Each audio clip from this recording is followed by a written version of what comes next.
it was after the Rebbe passed away. It was discovered in one of his drawers a big folder of notes, handwritten notes that he'd written over the years, and they were speeches that he'd given for bring-ins or classes or whatever that he'd done. Some of them were never given. He'd written notes, but they were actually never said. And they were mostly from the 30s, 20s, 30s, 40s, like those type of decades, before he was Rebbe. And it was never known, it was never discovered. And some of the ideas, they're all Torah ideas. It's not like a diary where he writes his personal things. It's all Torah ideas and thoughts. Some of them were developed later in the Rebbe's talks and sichos. Some of them were original, unique ideas that never saw the light of day until the 90s when they were discovered. And they were published. And the way they were published word for word as they were written. And then what a group of scholars did is they expanded upon the words, because you can imagine the Rebbe's notes that he writes for himself are not going to be so easy for somebody else to read. And so people expanded on it. So if you look on the page 198 there on the right, that's an entry. That's one entry in the diary, word for word, on that page. The next page, 199, and over the page, the next two pages, in the bold is the word for word, the same thing as on 198, and then in the not bold is additions and explanations and just more clarifications of what the Rebbe meant. Need a Rashi. It's like Rashi.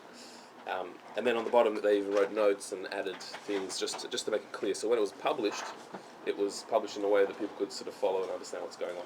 What does Rishimus mean? Rishimus means notes.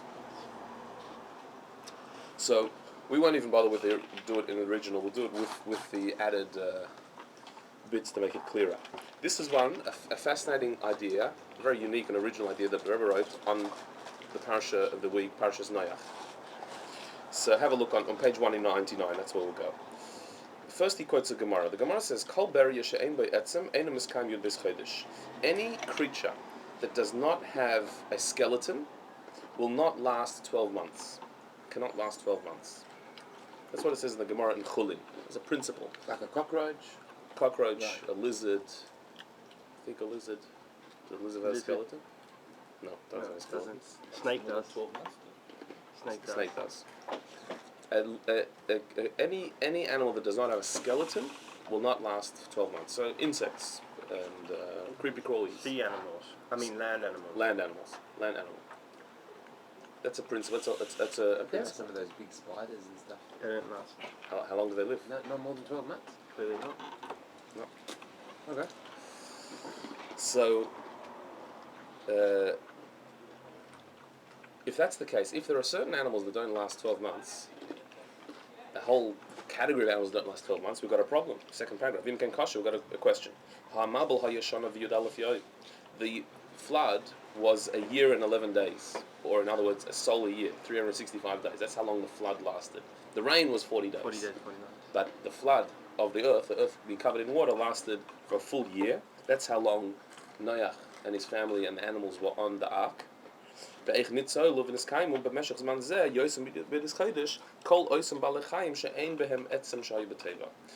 did all the animals that do not have a skeleton and therefore do not last 12 months, how did they last in the ark? Procreated. That's one answer. Didn't Maybe. time stop for the people in the ark?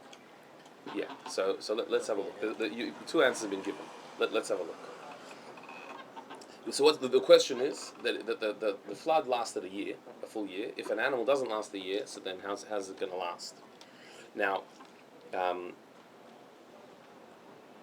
base. Sanhedrin Kufches base, Tana. It says in the Gemara in Sanhedrin, 108b, there's a verse in the parasha that says that the animals came out of the ark, excuse me, which means, excuse me, in their families. They came out family by family out of the teva, out of the ark. So what does that mean? The Gemara says, their families came out, not them. In other words, what does that mean? Their families came out, not them. The next generation came out. Lahayr Sham Agilian. We talk in the Farish. Al Pi Amr Bechulin and Ches Abad Aleph Kalberi Shein Be'etzim En Miskayim Shemos Achodesh. So it says on the side of the Gemara, there's an explanation, a commentary that says what this means is that like it says in the Gemara in Chulin, which we just quoted, that some animals don't last more than 12 months. So therefore, they could not have come out of the ark because it was 12 months in the ark. It was their children who came out of the ark, not they, but their children. Which is a simple answer. What do you mean? How can an animal last 12 months? It didn't last 12 months. Its children came out. So the next generation came out of the ark, not them.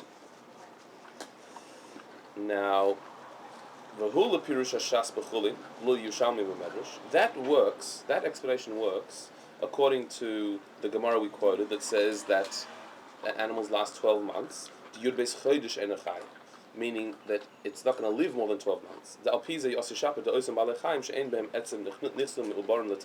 So that we'd explain that the animals that don't have a skeleton entered into the ark pregnant, gave birth, and then their children made it out of the ark. Why do we have to say they came into the ark pregnant? Yeah. Why don't we say they became pregnant in the ark? Because they weren't allowed to become pregnant in the ark. Oh, there wasn't any... One of the prohibitions, there was a prohibition on man and animal to procreate during the time of the flood. What if it was the ones who procreate on their own? We'll talk about that. That'll come up as well. Good. So we know that there were 3 who did not listen to the command of refraining from relations in the ark. The lion? Not the lion? No. No, it was... The dog, the raven, and Ham, the son of Noach. Those 3 did procreate in the ark, and they were punished for that. Who did Ham procreate with? His wife. Oh, he had a wife that he brought on? Yeah, they all did. Noach and his wife, 3 sons and their wives. Oh. So you can't say that these animals procreated; they weren't allowed to. They were forbidden to during the time of the flood. They weren't allowed to. So it must be that they entered the ark pregnant, gave birth, and their children left. They died in the ark. There were all these dead cockroaches and whatever in the ark, but their children came out of the ark. Now, that only works according to the Gemara we quoted, that where it says that they will only last 12 months. However, Aval, bottom paragraph, but there is another statement that says that in fact these animals, many of them don't last 6 months. Mm-hmm. And we know that there are some animals that only last a few days. So, a day or two. Some insects live a day or 2 days, 2 weeks, some of them. Flies. How long do flies live? A week, a few days. Mosquitoes a few days as well. Yeah. So, Vashas Bechulin Einu Miskayim Dafka Kamer. And if you look at the Gemara that we quoted, it doesn't say that these animals don't live more than 12 months. It says they don't last more than 12 months. Which means, the Gemara is talking about how long the body remains. Yeah, till it's within 12 months, it's completely decomposed. It's gone. That's what 12 months means. But if you're talking about how long they live, the Gemara says or agrees that some animals only last 6 months, and some even less. Even if you say that they entered the ark pregnant and gave birth in the ark, you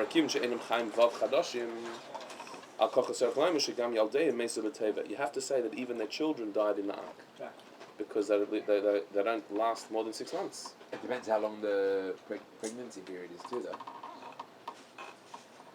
Well, it would have to be less than 6 months, because they only last 6, but they're dead in 6 months. Okay. So even a full 2 cycles would be 12 months. So even if the animal became pregnant the day it was going into the ark, it's got 6 months to live, and then the child has 6 months to live from birth. So 6 months, that's 12 months. How do they survive? And it would have had to got pregnant as soon as it was born. Right. Yeah. And they can't on the ark. They can't. So it was a miracle, just like the fish survived. Okay, so you could always say a miracle. It was a miracle, but then make a miracle for the whole thing. Yeah. Why would you make an ark to save all these animals, but they're actually being saved by a miracle? You could have done, if it's going to do it miraculously, do it miraculous in the first place. And you can't say that the next generation became pregnant in the ark and gave birth to a third generation that left the ark, because there were only three beings that had relations in the ark, as we said, Cham, the dog, and the raven, nobody else. So